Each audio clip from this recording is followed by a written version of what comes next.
What happens when a group of neighbors misinterpret Keanu Reeves' quiet demeanor as a sign of weakness and push him too far? What begins with a simple trail of wet footprints by the pool gradually escalates into a full-blown battle over personal boundaries, manipulation, and the silent wrath of a man who only wanted peace. By the time they realize who they crossed, it's already too late. This isn't the Keanu you recognize from the movies. This is the one who shows that kindness doesn't mean being a pushover.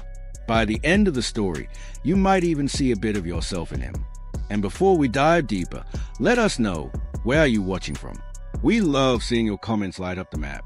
The Arizona sun hung low over the vast, arid landscape of Chandler, painting the sky in golden and crimson hues.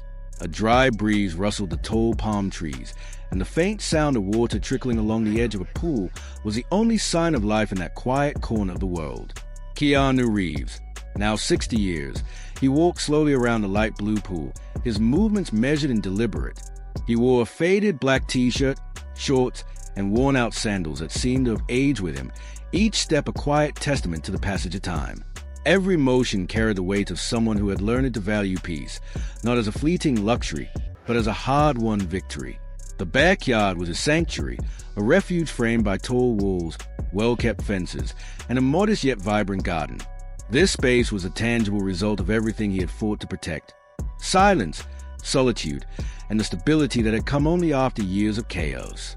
The pool, in particular, was the heart of this haven. It wasn't merely a hole filled with chlorinated water. It was a mirror, reflecting the tranquility he had spent decades chasing. As he scrubbed the pool's edge with a brush, a sudden wave of gratitude washed over him. Life had been long, intense, full of light and shadows, but now, here in Chandler, he finally felt like he had what he'd always wanted: peace. The neighborhood had shifted over the years. The old families, those who remembered the quiet, golden days of mutual respect, were gradually being replaced by younger couples with loud kids, unleashed dogs, and voices too boisterous for Keanu's sensitive soul. Still, he tried to understand. The world changes, he told himself. What matters is keeping the boundaries clear. It was on a random Saturday when something unusual happened. Keanu had just stepped out of the pool when he noticed something odd: wet footprints on the ground.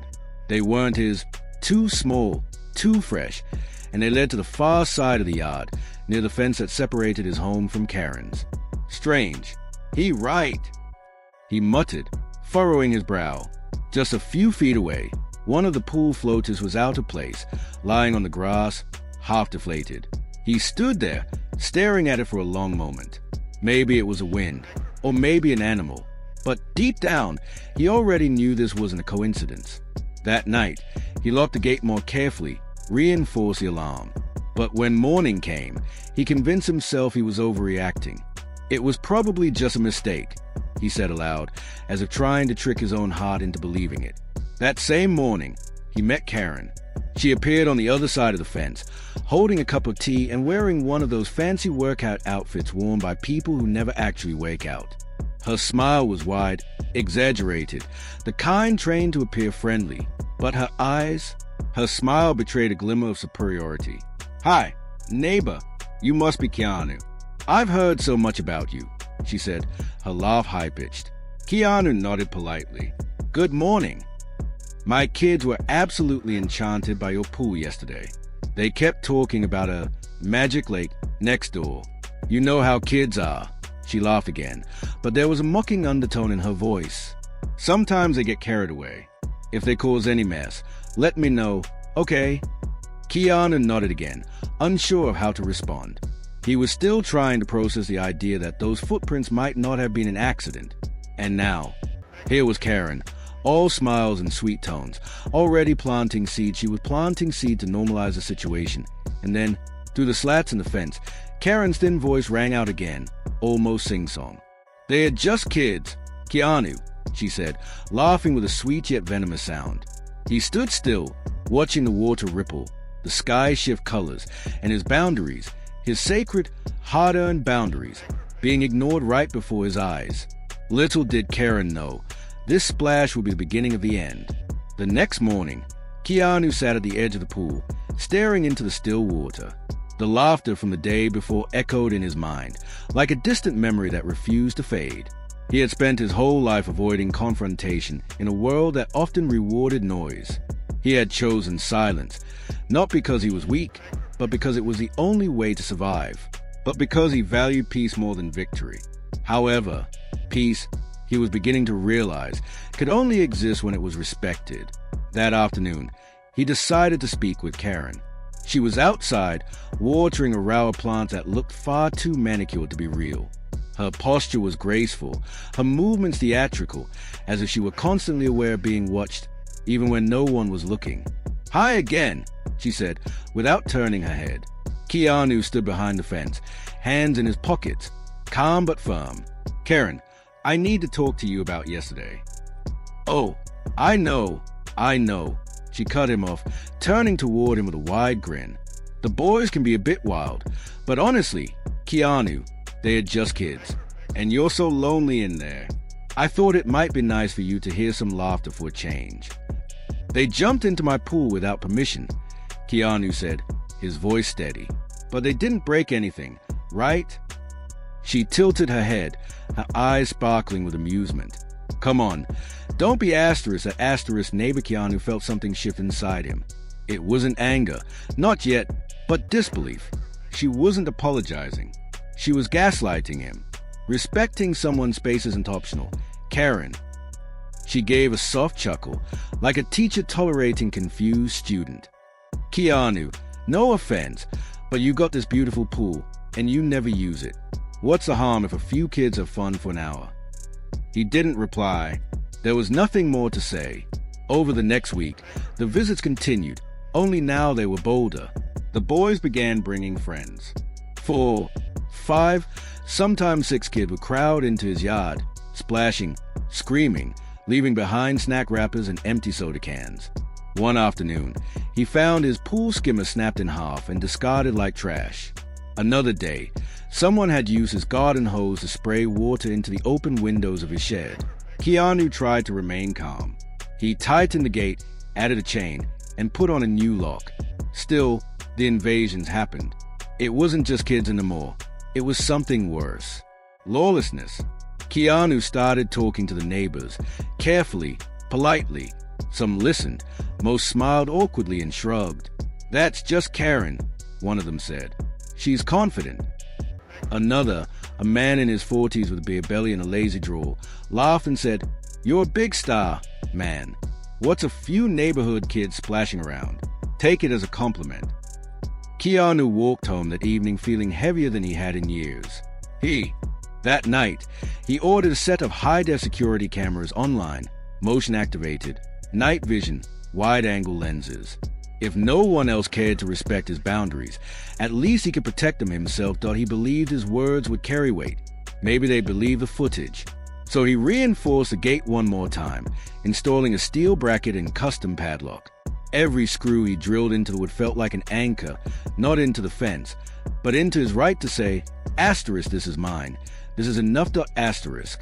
When the equipment arrived, Keanu took his time setting it up, precise, quiet.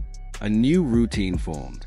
Every night, after sunset, he would sit in his living room, sip green tea, and review the recordings. For the first few days, it was just what he expected. Children sneaking in when the yard was empty, giggling, splashing, sometimes tossing things into the garden. But then came the recording that changed everything. It was a Tuesday night. Keanu had just sat down, remote in hand, tired but focused. He sped through the usual footage, kids climbing the fence, their silhouettes crossing under the moonlight, until he saw something different. He paused, rewound, and played it again. There it was. It was a Thursday evening when Keanu returned home and sensed something was off even before he turned onto his street. He could hear it.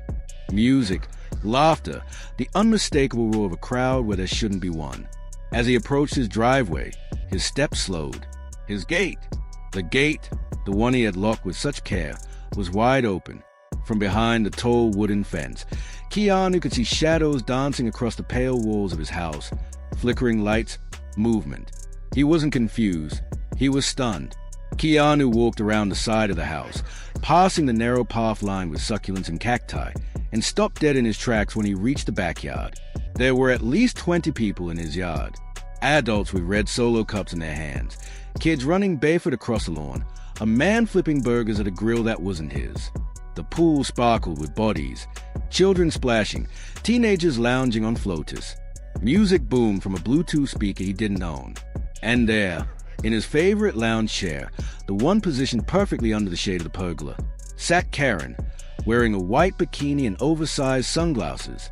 She sipped wine like a queen overseeing her summer kingdom. She looked up when she saw him and smiled, as if they were old friends meeting at a neighborhood barbecue. "Oh, hey Keanu, you're back early." He didn't answer. He couldn't. Karen continued unbothered, as if this were her house. "We figured you wouldn't mind.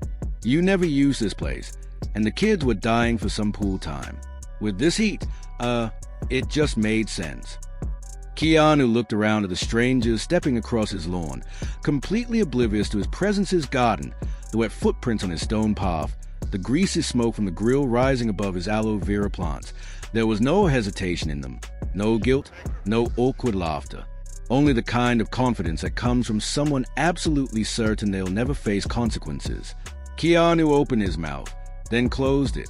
His throat was dry, not with thirst, but with quiet, simmering disbelief.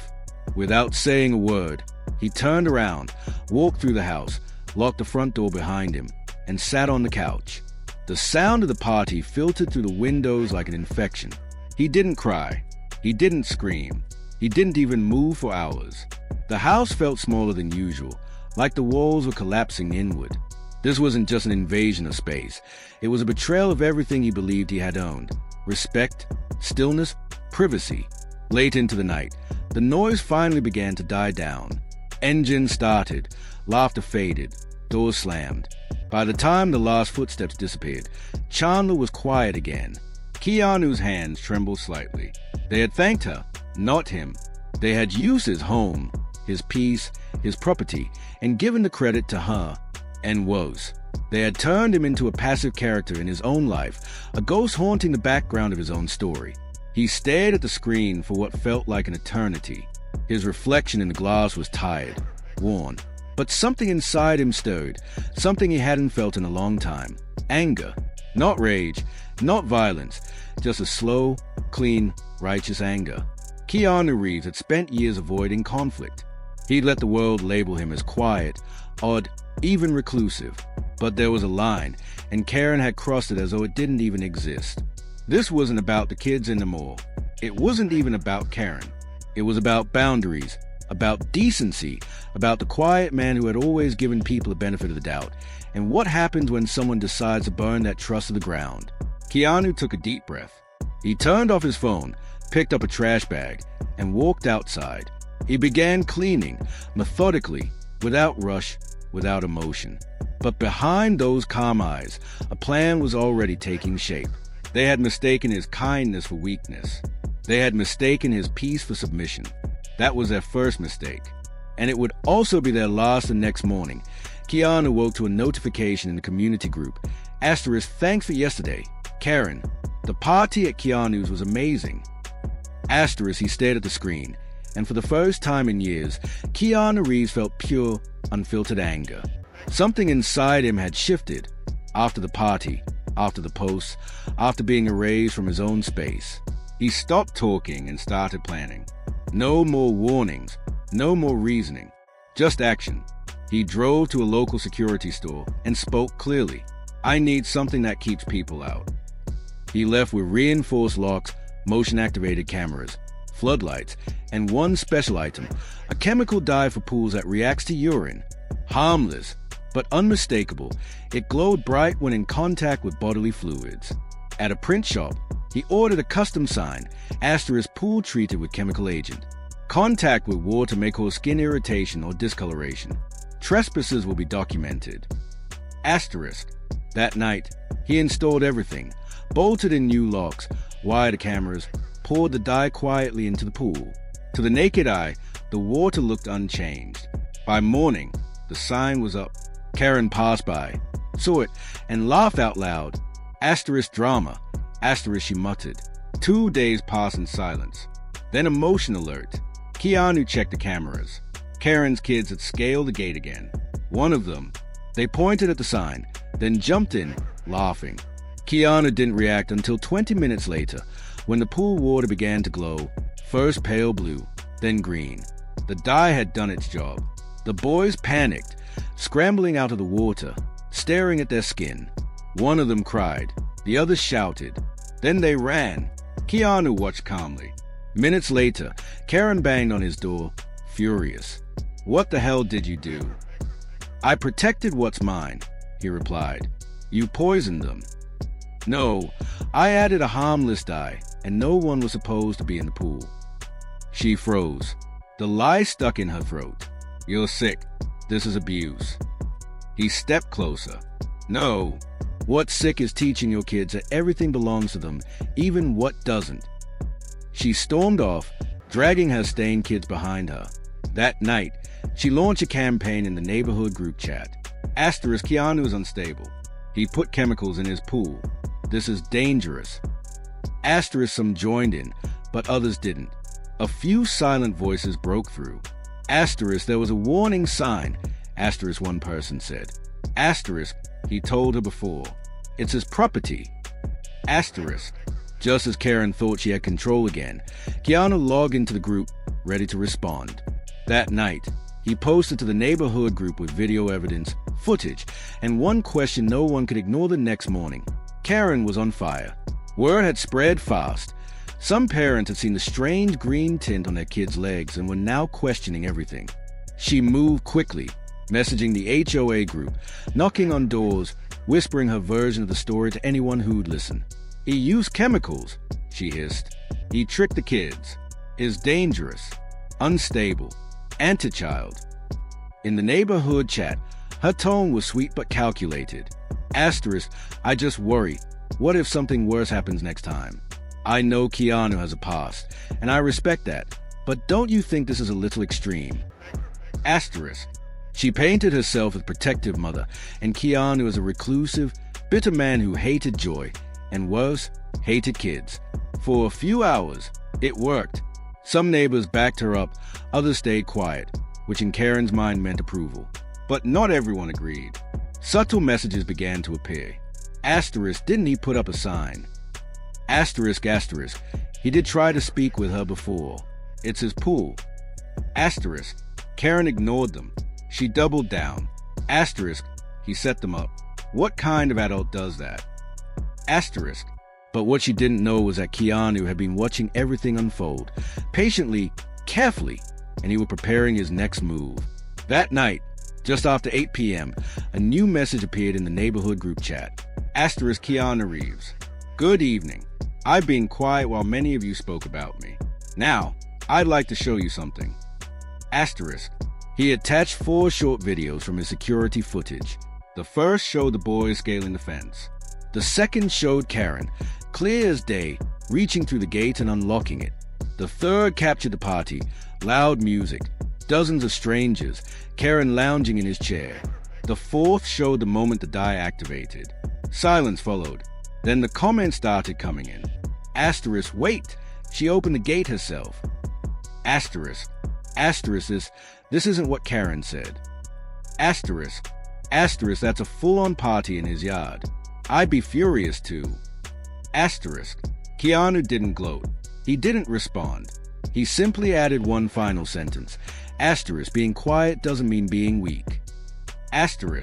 Karen didn't reply, but the silence that followed wasn't in her favor this time. The next day, Keanu sat by his window, sipping tea, watching the street. A few neighbors who had once looked through him now offered quiet nods, sheepish waves. No one said much, but they saw him now. That evening, there was another knock at the door. Opened it slowly. Karen, no smile, no kids. Just her lone eyes flashing you. Humiliated me, Keanu, stayed quiet, you. Made me look like a fool, no, he said. Softly, you did that all by yourself, huh? Voice sharpened, laced with venom, you. A bitter only man hiding behind cameras. And Loxy didn't flinch in you. The kind of person who teaches her kids that rules don't apply to them, she. Stared at him, jaw tight, you think you've. One Keanu shrugged, I wasn't playing. Karen let out a breath, a bitter laugh. Then step back, you're pathetic, he met. Her gaze calm kindness is not weakness. And motherhood isn't a license to cross. Boundaries, she turned and walked away. Without another word, Keanu closed her. Door gently inside, everything was still. The hum of the AC, the ticking of the clock, the soft ripple of water outside. The war wasn't over yet, he could feel it. But for the first time, he wasn't fighting. Alone, Karen walked away, trembling with rage, but the next morning, Keanu heard quiet footsteps in the yard again, followed by a strange sound his senses. Triggering the next morning, the air was dry and still. Keanu stood by the window, sipping coffee, eyes fixed on her. The sensors had gone off around 5 a.m. There was no chaotic movement, no children running about, just something deliberate, careful, adult. Keanu rewound the footage. A figure approached the gate. It wasn't Karen. It was her husband, tall and quiet, always in the background. Now, here he was, creeping around the side of the fence, flashlight in hand, reaching for the latch like a man about to settle a score. The lock held firm. He rattled it, paused, then walked away. Keanu didn't react. He didn't need to. Later that day, he opened the community group chat and posted one last message to those who had asked for proof. I provided it. To those who assumed, I forgive you, but I won't be silent anymore. Attached was a final compilation video. Every trespass, every lie, every moment Karen had pushed past a boundary. The silence afterward was deafening. Then, one by one, comments began to appear. This changes everything. I'm so sorry, Keanu. I should have said something sooner. We owe you respect, Keanu said. It wasn't a victory speech. It was a truth, and the truth didn't need applause. That afternoon, for the last time, Karen appeared at his door. She didn't knock, she banged. Keanu opened the door slowly. Her eyes were red, her face tense. You ruined my reputation. No, Keanu replied calmly. You did that when you lied. You made everyone hate me. He sighed, his tone deliberate. People don't hate you. They saw you. Karen's voice cracked. You don't get it. I was just trying to make things lively. You sit in that house like a ghost. You never talk to anyone. Keanu stepped forward, closing the distance between them. And that gives you permission to take what's not yours.